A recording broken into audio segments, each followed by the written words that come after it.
जैसे कोई टूरिस्ट जब भी कहीं प्लान करता है कोई डेस्टिनेशन पर जाने के लिए, तो कभी ये तो नहीं सोचता ना वो कि यार मेरे को इस फेज में जाना चाहिए नहीं जाना चाहिए। वो तो घूमने के पर्पज से जा रहा है, तो उसे क्या ये चीजें देखनी पड़ेंगी एक ट्रैवल करने से पहले कि यार। देखिए, मैं तो क्योंकि एस्ट्रोलॉजर हूँ तो हर बात पे आपको एस्ट्रोलॉजी बताऊंगी। हाँ जी। तो हर जगहों का एक अपना एस्ट्रोलॉजिकली मतलब होता है। कोई हिली रीजन में है तो वो शुक्र को, कोई आप रिवर के किनारे बैठे हैं तो चंद्रमा को इंडिकेट करता है, कोई ऐसे आप आइलैंड में चले जाते हैं जो दूर का है ना। तो हर चीज हर ग्रह को इंडिकेट करता है। इंस्टेंट उनकी लाइफ में एक चेंज आ गया, whether it is a positive और नेगेटिव, तो वो भी ग्रह की वजह से कि बिल्कुल बिल्कुल। देखिए, अगर शादी हुई, कई बार ऐसा होता है कि शादी हुई, प्रमोशन हो गया कुछ दिन के बाद, है ना, शादी हुई, घर खरीद लिए, कोई अच्छा काम हो गया, तो ये सारे एस्ट्रोलॉजिकली प्लैनेट हमें इंडिकेट करते हैं। हम बहुत लोगों को बोलते हैं आपकी शादी होगी और देखना कैसे आपका प्रमोशन हो। तो किसी किसी के तो मैम बर्थ डेट का टाइम भी नहीं पता होता। जो लोग 90s 80s में पैदा हुए हैं उनको तो टाइम भी नहीं पता अपने बर्थ डेट का, तो उनके लिए क्या रेमेडी रहेगी? बहुत लोग ऐसे होते हैं जिन्हें बर्थ डेट भी नहीं पता। राइट मैम है।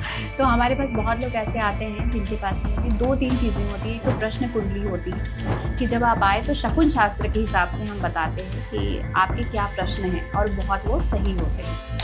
तो मैम एस्ट्रोलॉजी के बेसिस पर सिर्फ पहलगाम में क्यों अटैक हुआ और किसी स्टेट में क्यों नहीं हुआ? तो देखिए, इंडिया का जब हम मैप देखते हैं, ठीक है, तो यहाँ पर नॉर्थ का जो लॉर्ड है बुध है, मरकरी। अगर अभी आप एस्ट्रोलॉजिकली बात करें तो अभी भी नीच का ही चल रहा है, मीन राशि में नीच के ही होते हैं, है ना। और थर्ड हाउस में ये सारे भारत की कुंडली के हिसाब से ट्रांजिट कर रहे थे, और उस समय का अगर हम गोचर कुंडली देखें तो अष्टम में ट्रांजिट कर रहे थे। इस तरह की घटना को इंडिकेट करते हैं। जब किसी की शादी होती है तो जब दुल्हन होती है वो घर प्रवेश गृह प्रवेश होता है, तो लेफ्ट पैर पहले रखना चाहिए, राइट पैर पहले रखना चाहिए? देखिए, जब गृह प्रवेश होता है तो शुक्र, क्योंकि नए घर का जो लॉर्ड होता है वो शुक्र होता है, पुराने घर का जो लॉर्ड होता है वो शनि होता है। ठीक है, तो घरों में भी बहुत राज है, हम बहुत राज खोलेंगे। तो पता है कभी कभी जिंदगी में हम लोग ऐसी सिचुएशन फेस कर लेते हैं कि हमें नहीं पता चलता कि हमें आगे क्या करना चाहिए। जब सारे दरवाजे बंद हो जाते हैं ना, तो डेफिनेटली हमारे पास सिर्फ दो रास्ते होते हैं। या तो फिर हम उस सिचुएशन से लड़ें, या तो फिर हम सब कुछ भगवान के पास छोड़ दें। और लेकिन भगवान पर हम इसलिए नहीं छोड़ते क्योंकि भगवान ही हमें वो ताकत देते हैं उस सिचुएशन से लड़ने के लिए। तो आज हम कुछ ऐसे टॉपिक पर बात करेंगे जो आपकी लाइफ को बेटर बनाएंगे। लेकिन किस तरीके से बेटर बनाएंगे? न्यूमरोलॉजी, टैरो रीडिंग, एस्ट्रोलॉजी, इन सब चीजों से। तो अगर हम न्यूमरोलॉजी की बात करें तो हमारे माइंड्स में आते हैं नंबर्स, अगर हम एस्ट्रोलॉजी की बात करें हमारे माइंड्स में आते हैं ग्रह, और अगर हम टैरो रीडिंग की बात करें हमारे माइंड में आते हैं कार्ड्स। तो अगर मैं कहूं कि ये सारी खूबी हमें एक इंसान में मिल जाएगी तो कैसा होगा? तो आज हम ऐसे ही मेहमान के साथ बैठे हैं जिनका नाम है Madhupriya. So welcome to No फालतू टॉक्स। मैं हूं शुभी। सो आज का जो पॉडकास्ट होने वाला है बहुत ही ज्यादा एंटरटेनिंग होने वाला है और बहुत ही ज्यादा रोमांचक भी होने वाला है, क्योंकि हम ऐसे टॉपिक्स पर डिस्कस करेंगे जो आपकी लाइफ चेंज कर दे। सो वेलकम मधुप्रिया मैम, कैसी हैं आप? राधे राधे। राधे राधे। बिल्कुल अच्छी हूँ मैं, आप बताइए। बहुत अच्छा हूँ मैम, बहुत अच्छा। आपसे बात करके, पहले भी हमने पॉडकास्ट से पहले बात करी, काफी टॉपिक्स हमने कवर करे।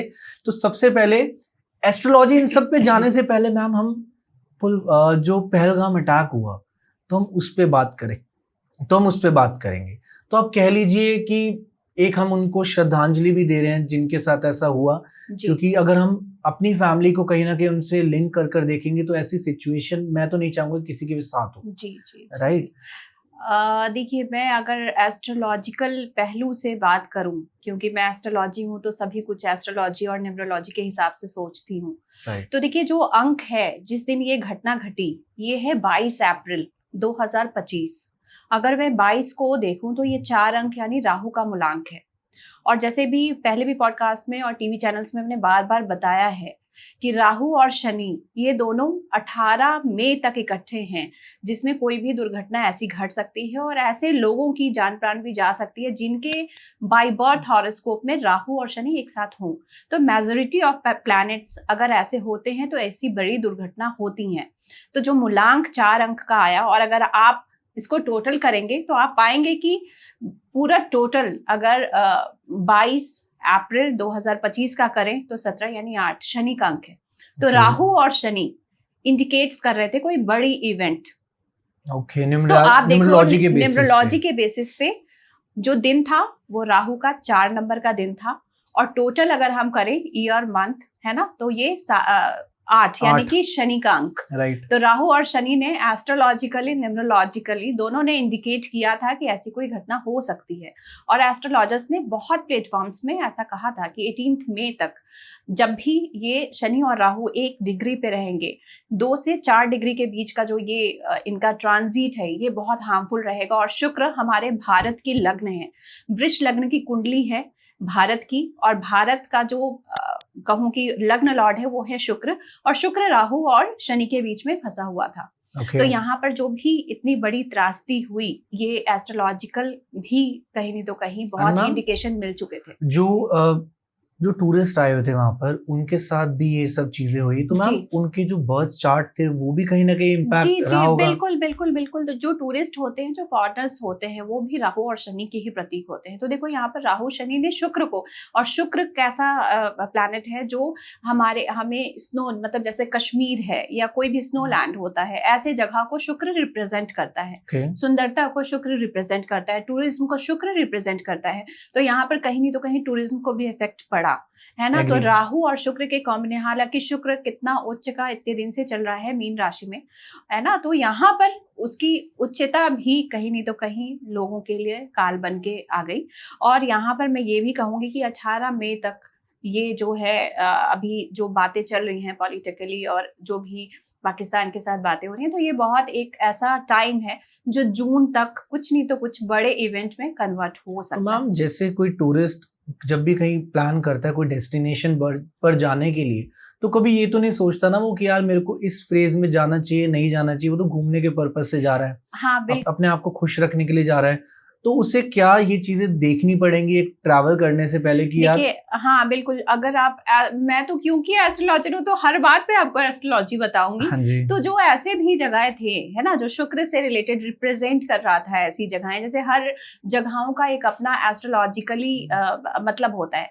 मान लो आप किसी बार में बैठे हैं, कोई रेस्टोरेंट में बैठे हैं, तो वो शुक्र को इंडिकेट करता है ना। कोई हिली रीजन में है तो वो शुक्र को, कोई आप रिवर के किनारे बैठे हैं तो चंद्रमा को इंडिकेट करता है, कोई ऐसे आप आइलैंड में चले जाते हैं जो दूर का है ना। तो हर चीज, हर ग्रह को इंडिकेट करता है। तो यहाँ पर शुक्र क्योंकि राहु और शनि के बीच में फंसे हुए थे, और ये इसे एस्ट्रोलॉजिकल पिशाच योग भी कहा गया है। और इस बार चैत्र नवरात्रों में एक योग बना था जिसे कह रहे थे कि देश में कोई आपत्ति आ सकती है, ठीक है, जिसमें 5 संडे एक साथ आते हैं। तो ये जो योग बना था, इसके कारण भी कुछ नहीं तो कुछ दुर्घटना संभावित थी। तो मैम एस्ट्रोलॉजी के बेसिस पर सिर्फ पहलगाम में क्यों अटैक हुआ और किसी स्टेट में क्यों नहीं हुआ? चाहे वो आप कह रहे हैं ना, कह रहे हैं कि आइलैंड हो, माउंटेन एरिया हो, ये भी रिप्रेजेंट करते हैं चंद्रमा को। सिर्फ वहीं क्यों अटैक हुआ? चंद्रमा को रिवर वाले जो हैं वो रिप्रेजेंट करते हैं। अब अगर आप मेरे से बात करोगे कि वहां पर क्यों हुआ, तो देखिए इंडिया का जब हम मैप देखते हैं, ठीक है, तो यहाँ पर नॉर्थ का जो लॉर्ड है बुध है, मरकरी, ठीक है। तो मरकरी क्योंकि अगर अभी आप एस्ट्रोलॉजिकली बात करें तो अभी भी नीच का ही चल रहा है, मीन राशि में नीच के ही होते हैं, है ना। और 3rd हाउस में ये सारे भारत की कुंडली के हिसाब से ट्रांजिट कर रहे थे। और उस समय का अगर हम गोचर कुंडली देखें तो अष्टम में ट्रांजिट कर रहे थे, जो एक समूह में कोई भी इस तरह की घटना को इंडिकेट करता है। तो एस्ट्रोलॉजिकली जो भी एस्ट्रोलॉजी से जुड़े हैं, उन्होंने कहीं नहीं तो कहीं 18 मई के पहले पहले इन घटनाओं को बताया है। और कुछ ये तो ऐसी घटना थी जो सामने आ गई जी, तो उन लोगों के साथ मैम और भी कुछ घटना होगी जो सामने नहीं आई इस पर्टिकुलर फेज में जो आपने बताया? जी, बहुत बार। ऐसा जरूरी नहीं है कि ये लोगों के साथ ये घटना हुई, बहुत जगह जिनके भी राहु और शनि 1 डिग्री में होंगे उनके बर्थ चार्ट में, या फिर साथ साथ होंगे, उनके साथ कुछ नहीं तो कुछ ऐसी दुर्घटनाएं हो रही होंगी जो हमें नहीं पता। Got it ma'am. सो चलिए जानते हैं पहले आपसे कि आपकी जो शुरुआत हुई है वो एस्ट्रोलॉजी, न्यूमरोलॉजी और टैरो रीडिंग में किस तरीके से हुई है? कौन सा ऐसा वो इंसिडेंट था आपकी लाइफ में कि जब आपको लगा कि आपको न्यूमरोलॉजिस्ट बनना चाहिए, राइट, आपको टैरो रीडर बनना चाहिए, क्योंकि हर इंसान नहीं बन सकता। जी, अगर मैं 4 कुछ किताबें पढ़ लूं या मैं कुछ कार्ड्स के नाम जान लूं, लाइक टैरो रीडिंग में कार्ड होता है, कोई व्हील ऑफ फॉर्च्यून कार्ड है, मेरे को नाम पता लग गए, उनके मतलब पता लगे, इसका मतलब ये थोड़ी है कि मैं किसी को भी कुछ समझा पाऊं, राइट। एक खूबी होती है, वो आपने कब पहचानी मैम अपनी लाइफ में? देखिए मुझे लगता है कि ये जो ऑकल्ट साइंस है, इसे हम नहीं पहचानते, ये इंसान को पहचानता है कि ये ऑकल्ट जो है ना खुद ही चुनता है कि किससे मुझे ये काम करवाना है, कौन ऐसा मीडिएटर है जो लोगों को प्लैनेटरी चेंजेस के हिसाब से गाइड कर सकता है। तो बहुत अर्ली एज में, मैं 10th में थी, मेरे फैमिली एस्ट्रोलॉजर थे, उनके शागिर्द में मैंने ये एस्ट्रोलॉजी सीखी। और बहुत अर्ली एज में मुझे पता भी नहीं था कि क्या होता है, बट मैं उनके पास 2 दिन गई थी और उनके पास बहुत लोग आते थे और जब वो बताते थे कि आपके स्टेट में ये चीज होगा, ठीक है, तो मैं सोचती थी ऐसा कैसे हो सकता है। मैं एक्चुअली बहुत शुरू से मेरा दिमाग बहुत अलग रहा है, मैं कोई भी फैक्ट तभी मानती हूँ जब मैं अपने आंखों से देखूं, ठीक है। तो मैंने इसे लॉजिक के थ्रू समझने की कोशिश की कि आखिर ऐसा क्या साइंस है कि ये जो बोलते हैं वो हो रहा है, कोई जादू तो नहीं है। राइट। और इतना अर्ली एज था, फैमिली से भी डांट खाती थी, पापा से, तो लेकिन फिर भी मैं जाती रही और जाते जाते समझ में आया कि ये कोई वो जादू नहीं है, बहुत बड़ा साइंस है। क्योंकि मैं ज्योग्राफी की स्टूडेंट रही हूँ और मुझे बहुत इंटरेस्ट रहा है, तो मेरी और एक जो इसकी साइंस के पहलू हैं उसको मैं साथ में लेके चलती थी और मुझे लगता था कि ये बिल्कुल साइंस है, ये 101% साइंस है। Perfect ma'am. तो आपको बेसिकली अपने गुरु का भी एक सपोर्ट मिला, तभी आपको इस फील्ड में आप आ पाए हैं, वरना तो न्यूमरोलॉजिस्ट बनना it's not an easy task, right? कोई ना कोई होना चाहिए गाइड करने के लिए। मेरा शुरू से वैदिक एस्ट्रोलॉजी में काफी रुचि रहा जब मैंने स्टार्ट किया, ठीक है। वैदिक एस्ट्रोलॉजी में बचपन से ही करते आ रही हूँ कह लो तो। उसके पहले मैं कीरो की बुक्स पढ़ती थी क्लास 8th में। कीरो की books like ma'am? कीरो palmist. Okay. तो कीरो की बुक्स पढ़ के मैं किसी को कुछ बताती थी, वो हो जाता था। शायद मेरी कुंडली में ऐसे योग हूँ। फेमस हो गए होगे आप तो मैम। हाँ बिल्कुल, बच्चों में मैं फेमस थी, बच्चों में, फैमिली में, कि इसे हाथ दिखा के कुछ पूछ लो तो हो जाता है। तो बाद में मुझे लगता था कि भाई बताना भी है तो कुछ सीखना पड़ेगा। तो मींस मैम ये पाम रीडिंग भी अगर मैं ऐड करूं तो ये रियल में होती है? Life line ma'am, heart rate? बिल्कुल होती है। और आप देखो कि थंब इम्प्रेशन ही क्यों लिया जाता है, क्योंकि सभी के लाइफ चेंज होते हैं, है ना। ऐसा तो है नहीं कि इतनी करोड़ जनता है सबकी एक फिंगरप्रिंट जो होते हैं, क्योंकि सबकी लाइफ चेंज होती है। तो आप सोचो कि मतलब लाइंस कितना कुछ कहते हैं आपके बारे में, रिप्रेजेंट करते हैं कि इंसान को। तभी दैट्स व्हाई थंबप्रिंट से आपका एक बेसिक आइडेंटिटी बनती है। आधार कार्ड भी आपको बनवाना है थंबप्रिंट से। आईज और जो आपके थंबनेल होते हैं सबकी अलग-अलग होती है मैम। परफेक्ट। तो मैम अगर मैं एस्ट्रोलॉजी को कंपेयर करूं, इसमें बहुत बार नाम सुना है लाल किताब का, तो एक छोटा सा ब्रीफ इंट्रोडक्शन आप लाल किताब के बारे में बता दीजिए, और ये भी बताइए कि जो इसमें रेमेडीज हैं वो एस्ट्रोलॉजी से कितना लिंक्ड है आपस में? जी देखिए, मैं बताना चाहूंगी यहाँ पर सभी दर्शकों को जो लाल किताब की रेमेडी फॉलो करते हैं, सबसे पहले तो लाल किताब की रेमेडी कभी खुद से बुक पढ़ के फॉलो नहीं की जाती है, क्योंकि जो आप लाल किताब पढ़ रहे हैं वो इतना ट्रांसलेशन हो चुका है कि उसके फैक्ट्स गायब हो चुके हैं। अगर आपको करना है कुछ, उसमें बहुत सारे प्रावधान होते हैं कि अगर आपका शनि है तो ये रेमेडी भी आप नहीं कर सकते हो। तो ऐसा नहीं है कि शनि 10th में है तो जाके ये रेमेडी कर दें। वैदिक एस्ट्रोलॉजी सभी एस्ट्रोलॉजी का बेस है। लाल किताब जो है एक रेमेडियल एस्ट्रोलॉजी है, जिसे कोई सामान्य व्यक्ति भी अपने ग्रहों को पढ़ ले कि इस घर में मेरा ये ग्रह बैठा हुआ है, और वो इतना बेसिक भी जान ले तो आप रेमेडी करने लगते हो, ऐसा माना जाता है। बट मैं कहती हूँ कि लाल किताब रेमेडी बहुत पावरफुल होता है। इसे किसी अच्छे लाल किताब एक्सपर्ट से ही अपनी कुंडली को दिखाकर तभी करना चाहिए। इसमें 43 डे रेमेडीज के एक प्रावधान बने हैं कि आप 43 डेज तक लगातार ये रेमेडी कीजिए। उसके पीछे का साइंस ये है कि हमारे 27 नक्षत्र होते हैं और वो 2.25 दिन में चेंज होते हैं। तो 43 डेज में वो पूरे नक्षत्र का एक साइकिल कंप्लीट होता है। चंद्रमा वो पूरे नक्षत्र में घूमता है, तो फिर उसकी इफेक्ट जो है, जब आप रेमेडी कर रहे होते हैं, कोई नहीं तो कोई नक्षत्र उसमें पड़ता है और 43 डेज में ही आपको रिजल्ट मिलता है। जैसे आपने बताया साइकिल, जो टाइम फ्रेज होता है, तो मैम अभी अप्रैल में बेसिकली रिसेंटली राहु की दशा हट रही थी और जुपिटर की दिशा आ रही थी, तो ये क्या है, आप इसको थोड़ा सा समझाइए। अभी देखिए, पिछले 18 महीने से राहु जो है मीन राशि में ट्रांजिट कर रहा है, और अभी 15 मई को राहु सिंह राशि में चला जाएगा। ठीक है, जब सिंह राशि में राहु जाएगा तो ऑब्वियसली केतु कुंभ राशि में ट्रांजिट हो जाएंगे। जुपिटर अभी का जो महीना है, ये मई का जो महीना है, इसमें जुपिटर भी ट्रांजिट हो रहे हैं, राहु भी ट्रांजिट हो रहे हैं।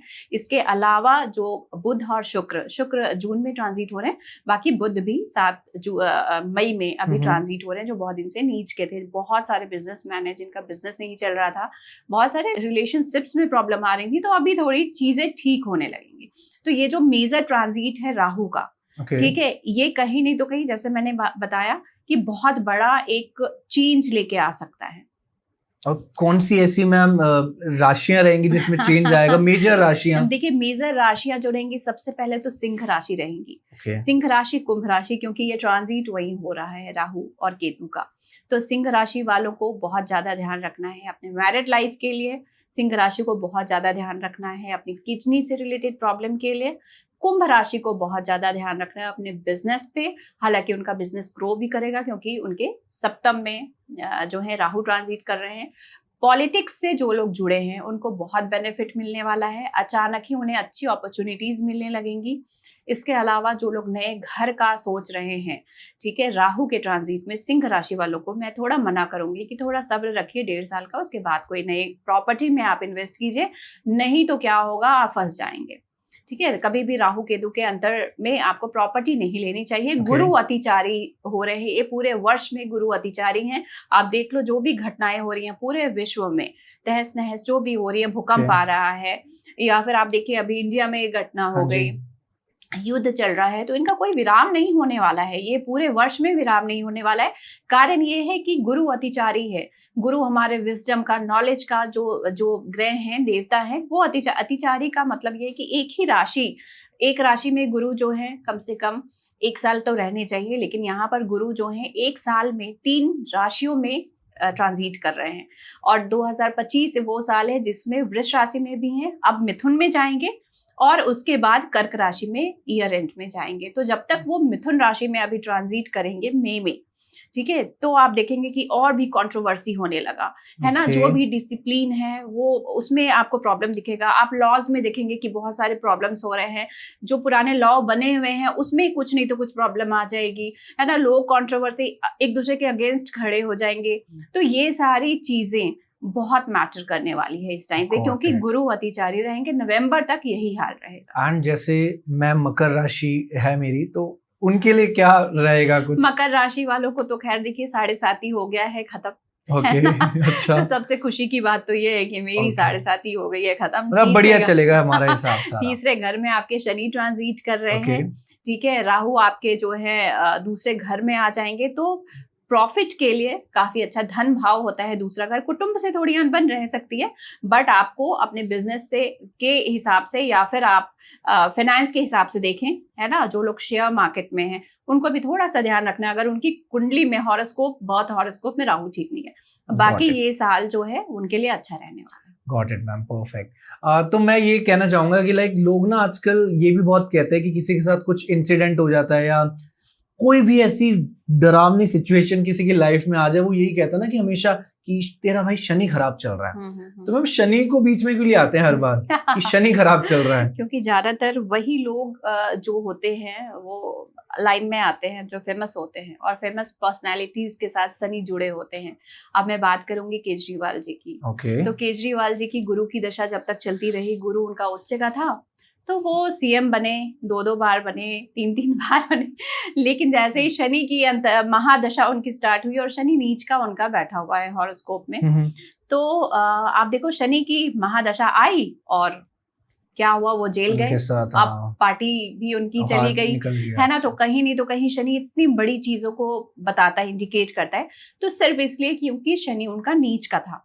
लेकिन जिनका उच्च का शनि है उनको रंक से भी राजा बनाता है। जो लोग गलत काम भी करते हैं उनके तो मैम कर्मा भी खत्म हो गए ना। जी हाँ, बिल्कुल। जब आप गलत कर रहे होते हो तो शनि जब आएगा तो आपसे पूरी तरह से हिसाब किताब लेता है। आपने अगर गलत नहीं किया है तो शनि से डरने की जरूरत नहीं है। लेकिन अगर आपके कर्मा ठीक हैं, आपने जो भी प्रॉमिस की थी उस प्रॉमिस को आपने निभाया है, किसी का दिल नहीं तोड़ा है, किसी बुजुर्ग को आपने दुख नहीं दिया है, किसी श्रमिक को आपने कोई ऐसी बात नहीं कही है, किसी की सैलरी नहीं रोकी है, तो आपको शनि कभी भी दिक्कत नहीं मैम देगा। लाइक ऐसा भी होता है ना कि एक इंसान ये सारी चीजें फॉलो कर रहा है, उसके बाद भी उसकी लाइफ में प्रॉब्लम आ जाती है, तो क्या उसके वो प्रारब्ध हैं जो आगे चल के ऐसी सिचुएशन क्रिएट कर रहे हैं? देखिए क्या होता है कि जब भी ऐसा होता है, हमें लगता है अपने एंड से कि हम तो सब कुछ ठीक कर रहे हैं, लेकिन कहीं नहीं तो कहीं कुछ ऐसी त्रुटि रह जाती है ना, कि आपको नहीं पता चलता। तो मुझे ऐसा लगता है कि सेल्फ एनालिसिस जो आपको हमेशा चंद्रमा कराता है। अगर आपकी कुंडली में चंद्रमा अच्छा है तो आप बैठ के अपने बारे में सोच सकते हो, और अगर आपका चंद्रमा अच्छा नहीं है तो आप अपने ही बारे में नेगेटिव सोच पाते हो। ठीक है, तो चंद्रमा को हमेशा अच्छा रखना चाहिए। उसके लिए अपने मदर का हमेशा सम्मान करें, पैर छुए, उनके साथ ज्यादा वक्त गुजारें। चंद्रमा अच्छा रहता है तो आप अपने बारे में सोच पाते हो। मैम किसी के साथ ये भी होता है, जैसे हमने चंद्रमा से रिलेट करा, ऑब्वियसली मदर से आप रिलेशन अच्छे बनाएंगे, आपका मून स्ट्रांग होगा, और अगर आपको सन स्ट्रांग करना है अपने फादर से रिलेशन अच्छे बनाओ। अब क्या होता है मैम कि फादर स्ट्रिक्ट होते हैं और मदर हमेशा मोस्टली सबकी पोलाइट होती है, तो दोनों से अगर रिलेशन बैलेंस बनाने में हम कैसे चलेगा? फादर से तो बात ही नहीं हो पाती, फादर ही इतने गुस्से वाले हैं सबके, राइट? जैसे कहते हैं ना कि हमारा एक जो आँख होता है वो चंद्रमा का है और एक है सूर्य का। ठीक है, तो ये जो हमारा पार्ट है बॉडी का, तो एक तरफ हमारी चंद्र नाड़ी है, एक तरफ है सूर्य नाड़ी, है ना। तो इंसान के अंदर एक नारी का भी रूप होता है, एक जेंट्स भी होता है कभी कभी, है ना, और औरतों से ज्यादा होता है, और एक तरफ सूर्य का वो भी पावर भी होता है। तो उसी तरह घर में भी चंद्रमा और सूर्य को बैलेंस रखना है। अगर आपने नहीं रखा तो आपके सूर्य और चंद्रमा जो हैं वो खराब होने लगते हैं। कोई ऐसा नहीं है, अगर फादर बहुत ज्यादा स्ट्रिक्ट हैं तो आपने कुछ नहीं करना है। आपने क्या करना है, उन्हें तांबे का ग्लास लेना है। ठीक है, तांबे के ग्लास से आप उनको कुछ भी पानी जो है, मॉर्निंग में एक बार पापा को तांबे के ग्लास में पानी पिला दिए। इससे आपका सूर्य भी मजबूत होगा, क्योंकि तांबा होता है सूर्य का, है ना। और उसको जब आप फादर को देते हो तो आपके साथ एक मैंने सॉरी आपकी बात काट रहा हूँ, मैंने एक वीडियो देखी थी कंगना रनौत की एक पॉडकास्ट में, वो भी तांबे के ग्लास से ही पानी पी रही थी। तो उनसे पूछा गया कि क्यों पी रहे हो आप ऐसे, तो कह रहे मेरा मून स्ट्रांग होता है, शांति, सूर्य स्ट्रांग होता है। देखिए हम लोग भी यूज करते हैं, और खास करके जिनको चंद्रमा अच्छा रखना है मदर से, उन्हें चांदी की ग्लास में मदर को पानी देनी चाहिए। और होता है बहुत लोग यूज करते हैं। आप लोग दिवाली में मैं कहूंगी कॉइन खरीदते हो, ये खरीदते हो, मैं कहूंगी कि ग्लास खरीद के चांदी का ग्लास, सॉरी चांदी का ग्लास लेके आओ, और उसमें मदर को, या फिर आप जिससे भी एक इमोशनल रिलेशन डेवलप करना चाहते हैं, उनको आप चांदी के ग्लास में पानी पिलाना स्टार्ट कर दीजिए।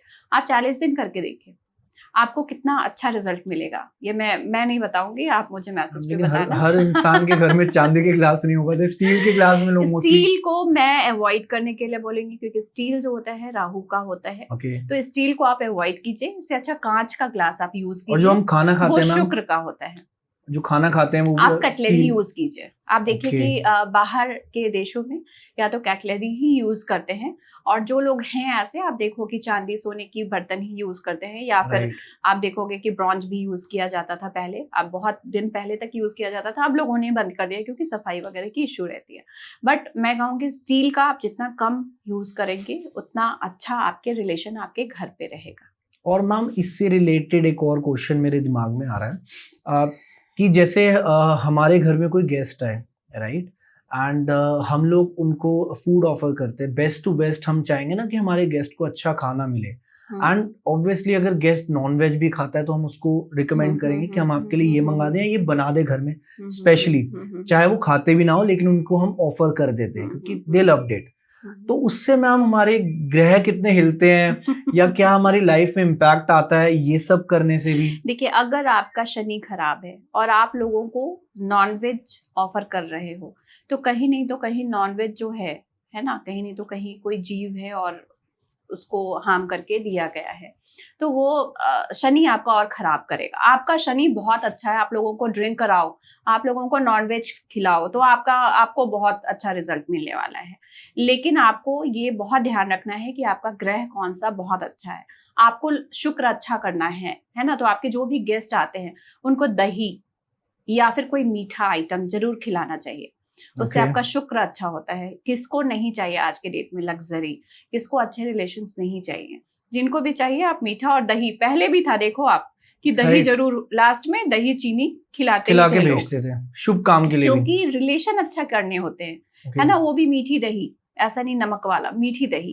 तो आप हाँ, तो शुक्र अच्छा करना है, आपने चीनी डाल के या मिष्टी दही आती है आजकल, आप खिलाओ, है ना, गुड़ के साथ खिलाओ, चीनी के साथ खिलाओ, तो इससे आपके रिलेशंस अच्छे होते हैं।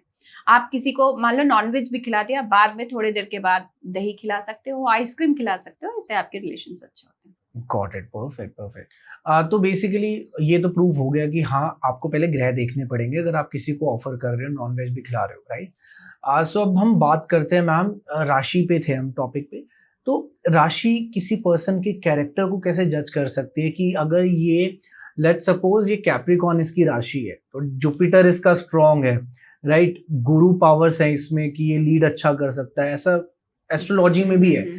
तो ऐसी कौन सी राशियां हैं जिसको आप इजीली बता सकेंगे कि अगर ये इसकी ये राशि है तो ये बंदा ऐसा ही होगा, और वो होता है? हाँ, देखिए राशि जो होती है उसका एक बस इतना ही काम होता है कि वो आपके एक फिजिकल बॉडी को बताती है ना, लग्न और राशि। लेकिन प्लैनेट कहाँ कहाँ बैठे हुए हैं वो आपके अंदर के सारे सिस्टम को बताते हैं, ठीक है। तो ऐसा नहीं है कि एक एस्ट्रोलॉजर बस राशि को देख के ये बता दे कि हाँ 7 मूलांक है या 5 मूलांक है, दिस इज नॉट न्यूमरोलॉजी। तो यहाँ पर एस्ट्रोलॉजी बहुत डीप साइंस है। जैसे मैंने कहा, जब एक बच्चे का बर्थ हो रहा होता है उस समय जितनी भी प्लैनेट्स होते हैं, है ना, नाटल में, उनकी जितनी ऑरा या जितनी रेज उस बच्चे पे पड़ रही होती है अनुपात में, इसका कैलकुलेशन जो हम बनाते हैं नाटल चार्ट में विद डिग्री, कि इतने डिग्री का जो है प्लैनेट था उस समय और इतना उसका इफेक्ट इस बच्चे पे आया, उस हिसाब से कैलकुलेट करके हम प्रिडिक्शन करते हैं कि उस बंदे में क्या अच्छा है क्या खराब है।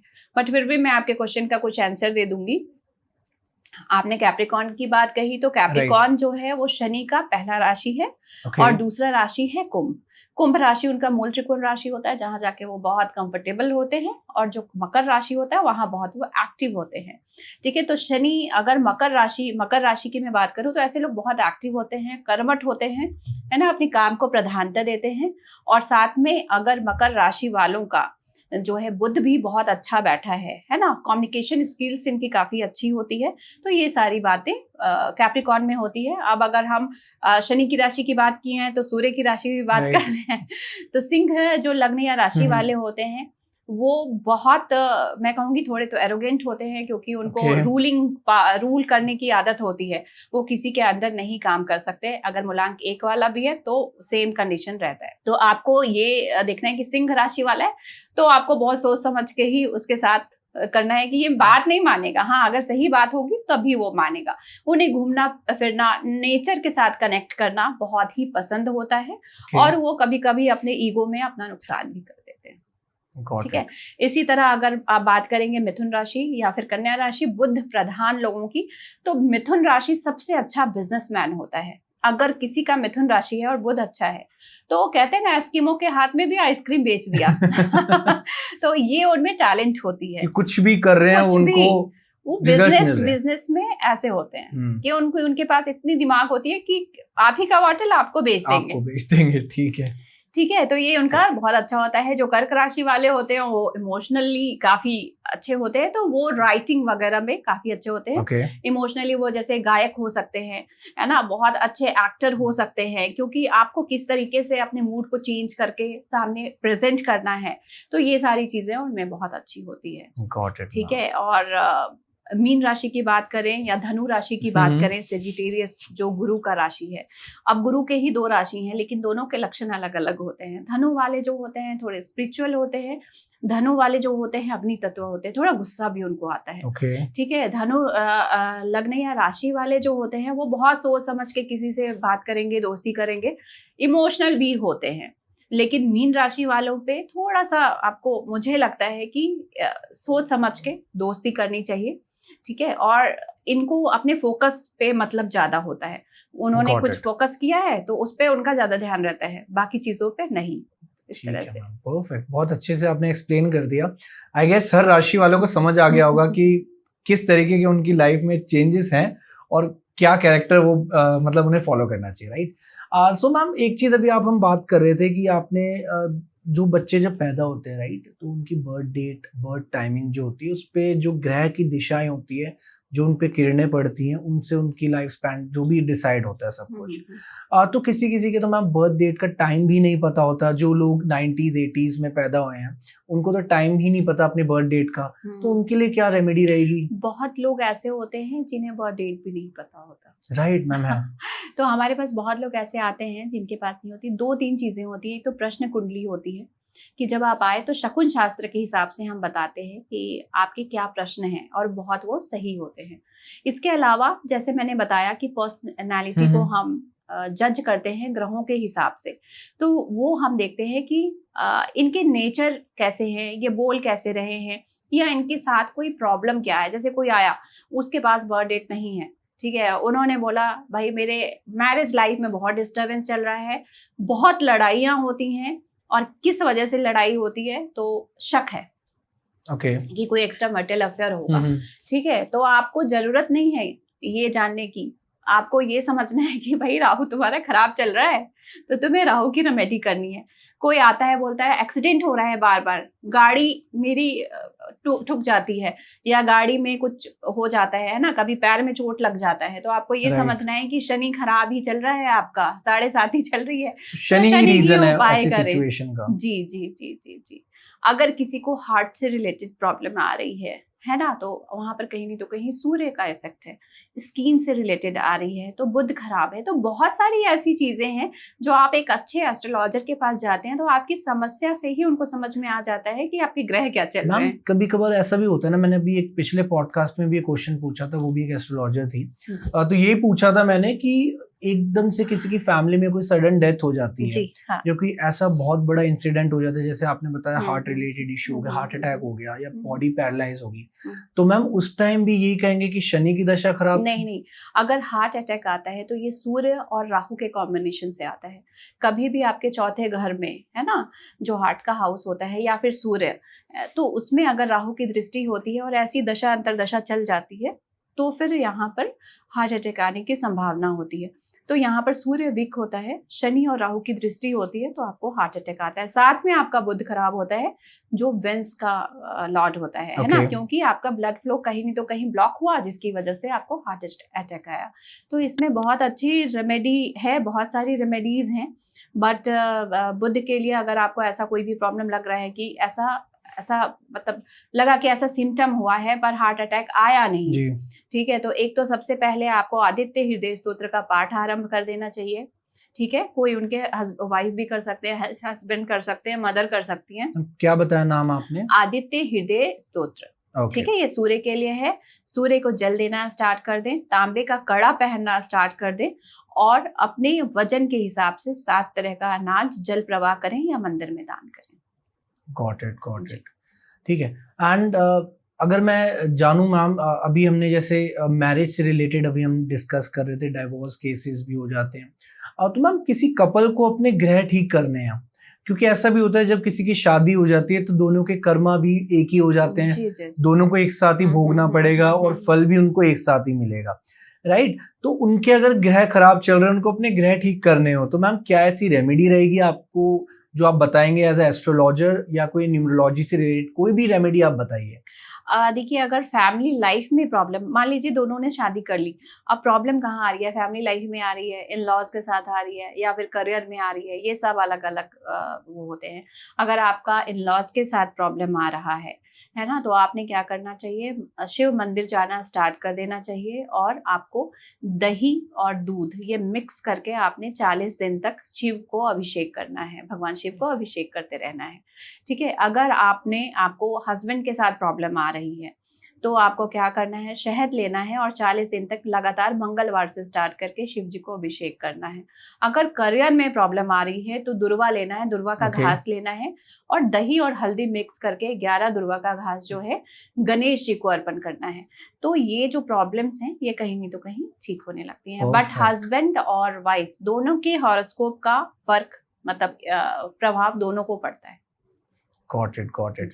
सो जैसे शादी हुई किसी की, तो इंस्टेंट उनकी लाइफ में एक चेंज आ गया, whether it is a positive और नेगेटिव, तो वो भी ग्रह की वजह से कि? बिल्कुल। देखिए, अगर शादी हुई, कई बार ऐसा होता है कि शादी हुई, प्रमोशन हो गया कुछ दिन के बाद, है ना, शादी हुई, घर खरीद लिए, कोई अच्छा काम हो गया, तो ये सारे एस्ट्रोलॉजिकली प्लैनेट हमें इंडिकेट करते हैं। हम बहुत लोगों को बोलते हैं आपकी शादी होगी और देखना कैसे आपका प्रमोशन होगा। ठीक है, क्योंकि आपका सप्तमेश जो शादी का लॉर्ड है, स्पाउस का लॉर्ड है, वो भाग्य स्थान में बैठा है या कर्म स्थान में बैठा है, तो भाई आपको प्रॉफिट होगी ही होगी। मैम नुकसान भी तो हो सकता है। और नुकसान होगा अगर आपकी शादी हुई, आपका जो स्पाउस का लॉर्ड है और वो बैठा है 6th में या 8th में, अब मान लो 8th में बैठा है तो अचानक जैसे दुर्घटना हो सकती है।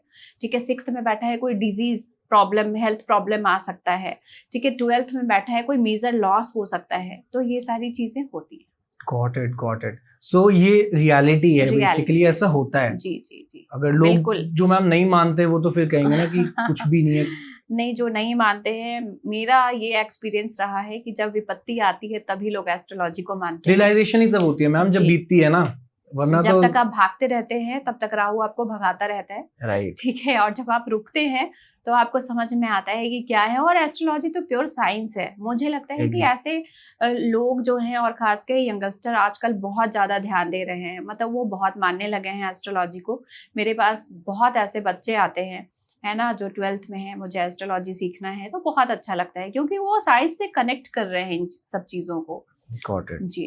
एंड मैम जैसे कोई भी इंसान जब कि घर में घुसता है, एक नया घर लिया उसने, तो हमेशा लेडीज से इनॉग्रेशन मोस्टली प्रेफर करते हैं लोग, राइट, क्योंकि शुभ माना जाता है। और ये भी कहते हैं कि लेफ्ट पैर रखो पहले अंदर या राइट पैर रखो। या जब किसी की शादी होती है तो जब दुल्हन होती है वो गृह प्रवेश होता है, तो लेफ्ट पैर पहले रखना चाहिए, राइट पैर पहले रखना चाहिए। देखिए, जब गृह प्रवेश होता है तो शुक्र, क्योंकि नए घर का जो लॉर्ड होता है वो शुक्र होता है, पुराने घर का जो लॉर्ड होता है वो शनि होता है। ठीक है, तो घरों में भी बहुत राज है, हम बहुत राज खोलेंगे।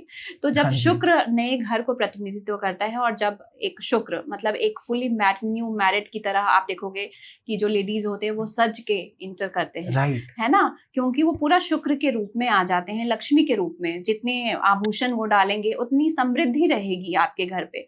तो शुक्र के रूप में, लक्ष्मी के रूप में वो गृह प्रवेश करते हैं, अपने राइट लेग को हमेशा आगे करते हैं। और क्योंकि जो हमारा दायां होता है ये सूर्य को बताता है, और लाइफ में हर कोई सूर्य के समान चमकना चाहता है, क्योंकि चंद्रमा कभी नहीं तो कभी थोड़ा डाउनफॉल में भी जाते हैं, है ना, कभी अमावस्या भी लगती है। राइट।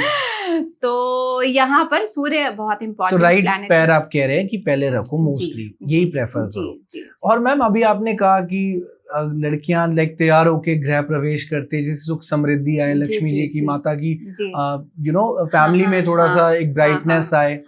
तो जैसे आजकल तो मैम लड़कियां नॉर्मली घर में ऐसे ही घूमते रहते हैं, शादी होने के बाद भी ये हर फैमिली का है कि वो नॉर्मली अपने नॉर्मल वेयर में घूम रहे हैं, क्योंकि आजकल की लड़कियां प्रेफर नहीं करती, घर में ही बैठे तैयार होकर रहें। हाँ बिल्कुल। अब यहाँ पर मैं आपको बताऊंगी कि लड़कियों ने जब से गोल्ड पहनना छोड़ दिया है तब से देखो मैरिड लाइफ में प्रॉब्लम आना स्टार्ट हो गया है। ठीक है, क्योंकि गोल्ड कहीं नहीं तो कहीं बृहस्पति को इंडिकेट करता है, जो आपकी फैमिली के फाउंडेशन को बना के रखता है। डायमंड जो है हस्बैंड वाइफ के रिलेशन को अच्छा करता है। ठीक है, क्योंकि शुक्र का होता है। लेकिन जो फैमिली लाइफ और एक जॉइंट फैमिली होती है, अब देखो जॉइंट फैमिली वाला जब तक सिस्टम था लोग गोल्ड बहुत पहनते थे, आपको भी ध्यान होगा, आपके मम्मा लोग करते होंगे, लेडीज अभी भी पहनते हैं। तो गोल्ड जो है ये बहुत जरूरी है। किसी के भी कहते हैं ना कि जब मरता भी है इंसान तो गोल्ड उसके मुंह में डाल देते हैं। मैम अब ऐसे मत कहो कि लोग मैं बता रही हूँ कहे कि गोल्ड दिलाओ हमें, डायमंड दिलाओ, जितना आप अपने घर में बच्चों को, लड़की है चाहे लड़का है, या फिर अपने फैमिली को खुद भी, जितना आप गोल्ड में इन्वेस्ट करेंगे, गोल्ड लेंगे, लक्ष्मी उतनी बढ़ेगी। मैं बता रही हूँ। अगर आप गोल्ड नहीं ले सकते सिल्वर लीजिए, लेकिन आपको गोल्ड सिल्वर हमेशा लेना चाहिए और रखना चाहिए। ये नहीं सोचना चाहिए कि मैं 1.5 लाख का मोबाइल ले लूं। जेंट्स एंड लेडीज के लिए दोनों को ही। जी बिल्कुल। आप दोनों, मतलब जितने लोग देखिए गोल्ड वेयर करेंगे उनका बृहस्पति और केतु अच्छा रहेगा। एक ना अट्रैक्शन भी होता है उन लोगों को डायरेक्ट नजर भी वहां जाती है। लेडीज की तो बहुत स्ट्रॉन्ग आईज होती है, अगर किसी ने कोई हार वेयर करा है दूर से देख लेंगी कि ये इतने का होगा, इसने ये पहना है, पता लग जाता है उनको। मेंस इतना नहीं सोचते, लेकिन जो लोग वेयर करते हैं, लाइक कड़े वेयर करते हैं गोल्ड के, चेने वेयर करते हैं, तो दूर से एक वाइब आती है कि यार दिस इज आप समथिंग। देख लो राजा महाराजा जो थे वो कितनी नग, मतलब जेम्स जो हम अभी छोटे छोटे पहनते हैं वो बड़े बड़े जेम्स, रानी एलिजाबेथ, रूबी, है ना। तो आप सोचो कि इतनी बड़ी पर्सनालिटी इतनी बड़ी चीज पहन रही है, कुछ तो बात होगी। Exactly ma'am, totally agree. तो यहाँ पर एक चीज मैं कहूंगी कि फीमेल्स को खास करके, चाहे बच्चे हैं, घर की लक्ष्मी ही कही जाती है बेटी आज भी, है ना। तो बच्चों को भी कान में कभी भी पहनाना है, गोल्ड पहनाइए। हालांकि आजकल डर लगता है कि भाई कोई छीन ना ले, ये भी मैम बहुत बड़ा इशू है, बहुत इशू है, बट जो कैरी कर सकते हैं, है ना, तो उनको जरूर पहनाना चाहिए जी। Got it ma'am, perfect. और जैसे अभी ना एक मिथ भी है मैम, जैसे भी कुछ देर पहले ना मेरी लेफ्ट आई भड़क रही थी थोड़ी थोड़ी ना ऐसे, तो कहा जाता है बॉयज में कि लेफ्ट भड़कती है मतलब गलत होता है, राइट भड़कती है तो सही होता है, और लड़कियों का अपोजिट होता है। राइट मतलब उनके साथ कुछ गलत होने वाला है, और लेफ्ट मतलब उनके साथ कुछ सही होने वाला है। मैम ये कितना सच है? या ये बहुत सच है, क्योंकि हमारी जो बॉडी है ना, वो इंडिकेशंस देती हैं। जैसे आप होता है ना कि कुछ होने वाला होता है तो मन में होता है नहीं ऐसा हो रहा है, कभी कभी होता है कि अरे उसको याद किया फोन आ गया, है ना। तो ऐसे होता है ना, तो ऐसी चीजें हमारी बॉडी के साथ भी हैं। और जो ब्लिंकिंग है, इसकी बात है कि आंखें फड़कना, है ना, ये बहुत इंपॉर्टेंट चीज होती है। जब भी कोई लड़के का दायां आंख फड़के, हमेशा अच्छा माना जाता है, कुछ शुभ आएगा, है ना, कुछ न्यूज आएगा, कुछ अच्छा होगा। बायां आंख फड़क रहा है तो आपको संभल जाना है, थोड़ा सा आप सतर्क हो जाइए, कुछ गलत होने वाला है, कोई गलत न्यूज आ सकती है। इसके अपोजिट फीमेल्स के साथ है, अगर उनकी बाएं आंख फड़क रही है तो कुछ अच्छा होगा घर पे, या उनके साथ कुछ अच्छा होने वाला है। दाएं आंख फड़क रही है, कुछ तो भाई हो सकता है। बेसिकली एक इंट्यूशन आ जाता है कि हो सकता है, अलर्ट रहो, और ये हमारी बॉडी हमें बताती है। Perfect ma'am, perfect. तो मैम एक अभी रिसेंटली मैं ना कृष्ण जी के बारे में पढ़ रहा था, तो मैंने ये देखा कि मैम कृष्ण जी एक ऐसे हमारे भगवान है कि जिनकी लाइफ में ना मैम बहुत इश्यूज रहे हैं, ट्रेजेडी रही है। मतलब उन्होंने जिनके साथ रिलेशंस बनाया ना मैम, वो टूट गए हैं, चाहे वो उनकी लव लाइफ हो, चाहे उनकी फैमिली में लाइफ हो मैम, उनके खुद के जो कंस जो उनके रिलेशन में मैम, सबसे उनकी बिगड़ी है। इनफैक्ट जो एरिया उन्होंने रूल करा मैम, एट द एंड वो भी छोड़ दिया उन्होंने। तो ऐसा क्यों मैम, की कोई ग्रह की दशा देखिए कृष्ण जी की अगर मैं कुंडली की बात करूं तो वृष लग्न और वृष राशि की इनकी कुंडली है ना, मानी जाती है, ठीक है। और जब जन्म हुआ तो क्या हुआ कि लग्नेश जो था वो राहु के साथ था, मतलब कृष्ण जी का जो लग्नेश है वो शुक्र है और राहु के साथ था, जिसकी वजह से इन्हें अपनी ही जन्मदाता से दूर होना पड़ा, जो इनकी प्रेयसी थी राधा, है ना, राधा माँ, राधा रानी। तो इनसे भी इनको दूर होना पड़ा, क्योंकि शुक्र जो है कहीं नहीं तो कहीं लव लाइफ को इंडिकेट करता है, और राहु शुक्र के साथ बैठ के इनके लव लाइफ को भी से भी दूरी बना दिया, ठीक है।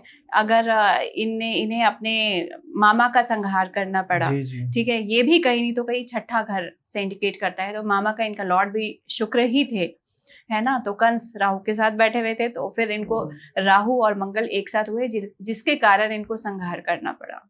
और मैम आज भी लाइक कृष्ण जी से सब जुड़ना चाहते हैं। जी, इसकी वजह है कि देखिए कहीं नहीं तो कहीं सूर्यवंशी, सूर्य इनका चौथे घर में, चंद्र इनका उच्च का, है ना। तो कृष्ण जी की तो बात ही अलग है, इन्होंने सबके लिए सब कुछ किया और बाद में अकेले हो गए। अकेले होने का ये कारण रहा कि शनि इनका सप्तम में था और चंद्रमा लग्न में विष योग बना रहा था। तो कहीं नहीं तो कहीं इन्होंने जीवन में हर सीख दिया कि कैसे आपको एक रिलेशन मेंटेन भी करना है। ऐसा नहीं है जो भी उनसे प्यार किए, है ना, जो भी उनके प्रेम रस में रमे, उनको उन्होंने उद्धार ही किया, है ना। लेकिन फिर वो निकलते गए, क्योंकि उनके लाइफ में ये था नहीं, और वो कारण बना विष योग का। देखिए देखा जाए है तो भगवान ही, चाहे तो वो अपने प्लैनेट्स भी बदल सकते थे। तो जितना मेरे को समझ आया उन्होंने ये सब इसलिए करा कि जिससे काफी मनुष्य को सीख मिल सके। जी, सीख मिल सके, क्योंकि देखिए जो भी कर्म जो उन्हें करने आना था, उन्होंने वो आए और वो कर्म किए।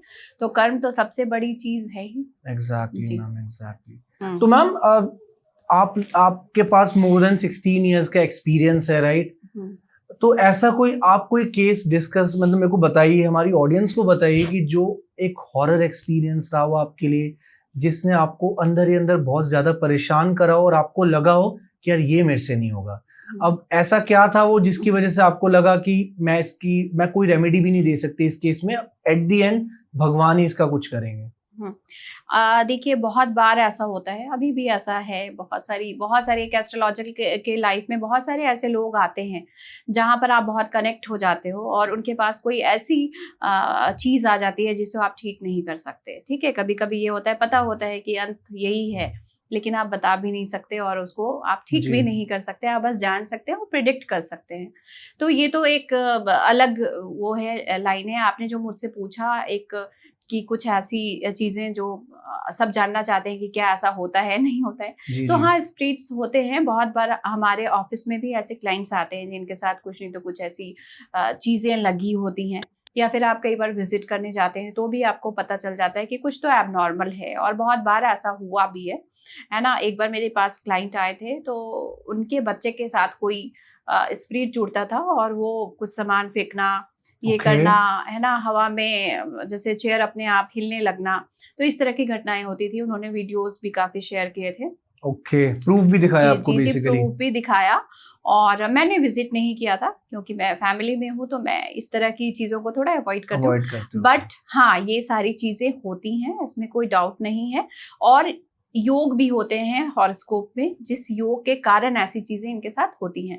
अगर आपका राहु अष्टम में है, अगर आपका राहु शनि का योग है जिसे हम 50 योग कहते हैं, अगर आपका राहु 12वें में है, तो आपको इन सब चीजों से कभी नहीं तो कभी जिंदगी में एक बार पाला जरूर पड़ेगा।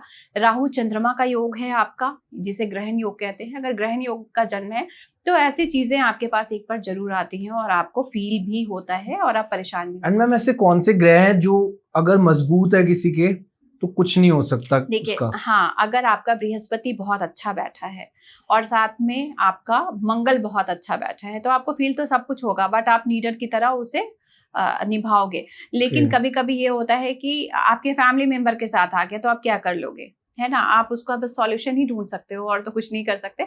तो यहाँ पर ये है कि कभी भी ऐसे लोगों के साथ ऐसी दुर्घटना हो सकती है। अगर आपके बच्चे के, या फिर बहुत लोग समझ नहीं पाते कि इसके साथ ऐसा क्यों हो रहा है ना। आप देखोगे बच्चे कोना में जाके बैठे रहते हैं, अंधेरे में बैठे रहते हैं, है ना। कभी कुछ लोग, कोई लेडीज एकदम से रोना स्टार्ट कर देती है, लगता है कि भूत ही आ गया है। तो ऐसा नहीं है कि नहीं आता है, आ भी जाता है। मैम जैसे आपने बताया बच्चों के बारे में, मैम ये भी पता लगाया जा सकता है हॉरोस्कोप से कि बचपन में इसके साथ कोई ट्रेजेडी हुई है या कोई चाइल्ड अब्यूज हुआ है? क्योंकि रिलेटिव्स में मैम ऐसा बहुत होता है। बिल्कुल, मैंने चाइल्ड अब्यूज में इंटरनेशनल जर्नल में मैंने अपना आर्टिकल भी पब्लिश किया हुआ है, आप चाहें तो देख सकते हैं, लिंक में दे दूंगी। देखिए बच्चे जो होते हैं 3 साल, 4 साल, 5 साल, 10 साल, 12 साल, ये मायने नहीं रखते। अगर इनकी कुंडली में ऐसे योग हैं, जैसे कुछ योग में बताऊंगी आपको, राहु शुक्र एक साथ है, राहु शुक्र अष्टम में है, राहु शुक्र आपका 12वें में है, ये अगर यंग एज में है तब तो उसका अफेयर चल रहा है। लेकिन अगर बच्चों के लाइफ में ऐसा आ जाता है, चाहे वो 5 साल का हो, 8 साल का हो, 10 साल का हो, 12 साल का हो, लड़का हो लड़की हो, आजकल कोई फर्क नहीं पड़ता, उसके साथ कुछ नहीं तो कुछ गलत हो रहा है। ठीक है, फिजिकली उसको हराश किया जा रहा है, उसे समझ में नहीं आ रहा है, उसका नेचर चेंज हो रहा है डे बाय डे। पेरेंट्स नहीं समझ पा रहे हैं क्यों चुप रहने लगा है, क्यों इतना गुस्सा करने लगा है। और इसका जो चुप रहने लगे हैं उनका चंद्रमा कमजोर होता है, जिनका मंगल कमजोर होता है वो एग्रेसिव हो जाते हैं, तोड़ फोड़ करने लगते हैं कि मेरे से कुछ मत पूछो, मेरे से कोई बात मत करो। ठीक है, तो मंगल अगर वीक है वो किसी को बता नहीं सकते उनके साथ जो भी हुआ है।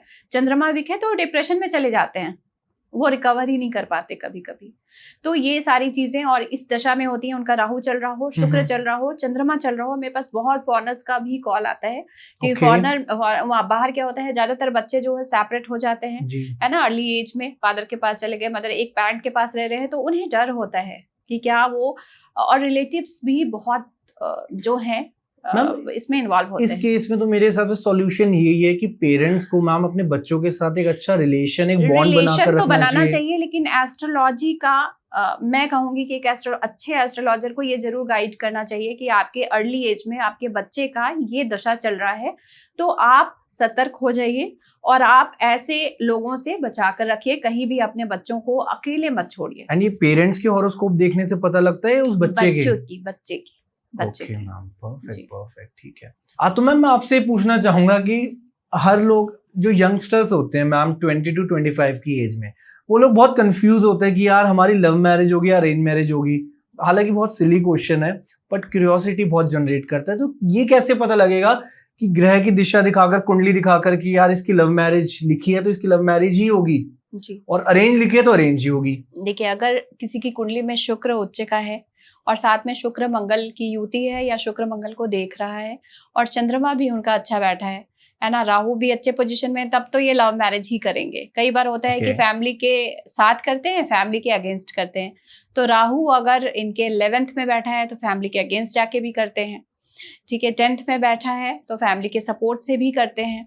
और जिनका अरेंज मैरिज का है तो कहीं नहीं तो कहीं बृहस्पति अगर आपका बहुत अच्छा बैठा है, ठीक है, आपकी दशा शुक्र की नहीं चल रही, आपकी दशा राहु की नहीं चल रही, आपकी दशा चंद्रमा की नहीं चल रही, तो आप फिर सोचते ही नहीं हो लव मैरिज की तरफ। लव मैरिज के लिए शुक्र की दशा भी होना चाहिए, राहु की दशा भी होना चाहिए, ताकि आप इस तरह की, मतलब एक होता है ना लाइफ स्टाइल या रिलेशनशिप में आओ। तो जब शुक्र राहु चंद्रमा ऐसे ग्रह आते हैं तभी आप रिलेशनशिप में भी आते हो। तो मैम ये भी पता लगाया जा सकता है कि किसी के लाइक अफेयर होने वाले हैं बहुत ज्यादा। बिल्कुल। तो ये कैसे, हॉरोस्कोप कैसे बता देगा मैम किसी की, ये चीज कैसे रीड कर सकता है वो? बिल्कुल बिल्कुल। देखिए, जो कुंडली का पंचम स्थान होता है वो होता है आपके लव अफेयर का हाउस। अगर उससे रिलेटेड आपकी दशा अंतरदशा चल रही है और शुक्र जिसका भी उच्च का है और मंगल के साथ है या फिर चंद्रमा के साथ है, तो ऐसे लोग बहुत जल्दी जल्दी रिलेशनशिप में चले जाते हैं। और जब भी शुक्र की अंतरदशा आ रही है, राहु उसमें आ रहा है, क्योंकि राहु होता है जो मतलब एक्स्ट्रा मैरिटल कहिए या रिलेशनशिप में हैं आप लेकिन और भी किसी के साथ अटैच हो गए, तो इस तरह की जो चीजें होती हैं ये चंद्रमा शुक्र और राहु की वजह से ही। मैम ऐसे भी केसेस देखे हैं कि लाइक एक इंसान की शादी हुई लव मैरिज से, अब लव मैरिज हुई है, डेफिनेटली उनके बीच प्यार तो बहुत स्ट्रांग होगा, लेकिन मैम फिर भी इश्यूज आ जाते हैं, वो उसको फिर से मैम किसी और के साथ प्यार हो जाता है। मतलब लव मैरिज किसी के साथ करी, फिजिकल रिलेशन किसी और के साथ बना रहा है, तो मैम दो लव मैरिज हो गई। तो एक तरीके बिल्कुल। मान लीजिए किसी की शुक्र की महादशा चल रही है, शुक्र राहु एक साथ है या शुक्र चंद्रमा एक साथ है, आप शुक्र की महादशा में शुक्र की अंतरदशा आई, आपका एक अफेयर हुआ, आपने शादी कर लिया, अब फिर शुक्र में राहु आया तो आपको प्रेरित करता है कि नहीं अभी ना बोर हो गए थोड़ा सा और कहीं बोर भी हो जाए, या आपके लाइफ में ऐसे लोग आने लगते हैं कि आप कहीं नहीं तो कहीं कनेक्ट हो जाते हैं, चाहे आप नहीं भी चाह रहे हैं लेकिन आप कनेक्ट हो जाते हैं। वो राहु आके करवाता है क्योंकि उसे तो ड्रामे करने हैं। तो मतलब इस चीज को तो फिर लोग ये जज करेंगे ना कि that person is a little bit characterless, right? हाँ तो देखिए, राहु शुक्र का एक जो योग होता है, अगर किसी की कुंडली में है, इकट्ठा है, तो उनके साथ ये बहुत प्रॉब्लम आती है। राहु शुक्र का योग, मल्टीपल रिलेशनशिप, ये कहीं से भी डिनाई नहीं किया जा सकता है। तो अब आप इसे करेक्टर समझिए चाहे जो समझिए, बट ये योग जो है आपके लाइफ में बहुत सारे ऐसे लोगों को लेकर आते हैं। ये चीज तो आज की डेट में बहुत कॉमन ही हो चुकी है, बहुत कॉमन हो चुकी है। और आप देखोगे कि जब भी आप थोड़ा सा कुंडली देखना सीख जाओगे, या फिर आजकल तो हर सॉफ्टवेयर में मौजूद है, right. आप देखोगे आपके फ्रेंड का अगर कुछ है या फिर आपके साथ या आपके सर्कल में, आप देखना शुक्र में राहु ऐसा चल रहा है और ये जो है इसके एक्स्ट्रा मटेरियल चल रहे हैं, या राहु ट्रांजिट से उनके सप्तम या पंचम में आया है तो, या 11th में आया है तो इनके ये चल रहे हैं। तो ये जो काम होता है कि आप किसी के साथ रिलेशनशिप में हैं लेकिन फिर आप कहीं और जा रहे हैं, ये राहु लेके जाता है। तो मैम लेट्स सपोज एक छोटा सा एग्जांपल देता हूँ, किसी की वाइफ है, राइट, हस्बैंड को पता लगाना है कि इसकी एक्स्ट्रा मैरिटल अफेयर है या नहीं, बट उसकी वाइफ उससे बहुत ज्यादा प्यार करती है, in reality there is no affair, but ma'am उसकी कुंडली जो चार्ट में तो ये दिखा रहा है जो आपने बताया, तो फिर मैं किस चीज को हम माने, लाइक हम कुंडली को माने या एक पर्सनल लव कनेक्शन को माने? मैं तो क्योंकि मैं इस लाइन में हूँ और मेरे पास फैक्ट्स हैं, प्रूफ हैं, तो मैं तो हॉरोस्कोप ही मानती हूँ। लेकिन मैं ये मानती हूँ कि देखिए, गलतियाँ हर कोई से होती है। प्लैनेट्स जो होते हैं वो आते हैं और आपके साथ ऐसे एनवायरनमेंट क्रिएट कर देते हैं कि आप वहाँ चले ही जाते हो, है ना। तो हर कुछ लिखा है, या तो उसको पहले से जान के आपको प्रिवेंट करना चाहिए कि आपको पता है कि मेरा ये दशा आने वाला है तो मुझे फीमेल से बच के रहना या मेल से बच के रहना, एक लिमिट तक ही रिलेशनशिप को इंटरटेन करना है, ज्यादा किया तो मैं फंस गया। तो यहाँ पर एस्ट्रोलॉजी आपको हेल्प करती है। बेसिकली आप चैलेंज कर रहे हो कि हॉरोस्कोप ही सच है ऑन द बेसिस ऑफ आपका एक्सपीरियंस भी कहता है, फैक्ट्स, एक्सपीरियंस, राइट, आपके बर्थ डिटेल सही हैं तो इसे कोई भी नहीं काट सकता। Got it ma'am, perfect. So at the end हम लोगों को ये पता लग गया है कि एक बर्थ डेट कितना मैटर करता है एक इंसान की लाइफ में, जी और जो भी उसकी लाइफ में चेंजेस होते हैं वो एस्ट्रोलॉजी से ही इंटरलिंक्ड है, राइट? जी तो आज के सेशन से यार ये चीज तो हमें सीखने को मिल गई कि न्यूमरोलॉजी, टैरो रीडिंग, हालांकि हमने न्यूमरोलॉजी और एस्ट्रोलॉजी पर ज्यादा फोकस करा, एक बार मैम के साथ हम दोबारा एक टैरो रीडिंग पर स्पेशल एक पॉडकास्ट करेंगे। एंड मैं यही कहना चाहूंगा कि अगर आप लोग भी एस्ट्रोलॉजी को नहीं मानते, एटलीस्ट थोड़ा बहुत बिलीव करने लग जाओ, जिससे आपकी लाइफ थोड़ी सी बेटर हो सके। और अगर आपके भी ये सिमिलर क्वेश्चंस हैं जो हमने डिस्कस करे या इसके अलावा भी आपके क्वेश्चंस हैं, वो आप कमेंट में कर सकते हैं, हम उनका मैम के थ्रू रिप्लाई जरूर करवाएंगे। ऐसे हम आते रहेंगे आप लोगों के साथ ऐसे ही थॉट प्रोवोकिंग टॉपिक के साथ। And thank you so much Madhu ma'am, आपने इतना अच्छा पॉडकास्ट, इतने अच्छे क्वेश्चंस के आंसर दिए, सारे डाउट्स क्लियर करे। तो मिलते हैं अगले पॉडकास्ट में। And this is Shubhi signing off from no फालतू talks. Thank you everyone. Radhe Radhe. Right.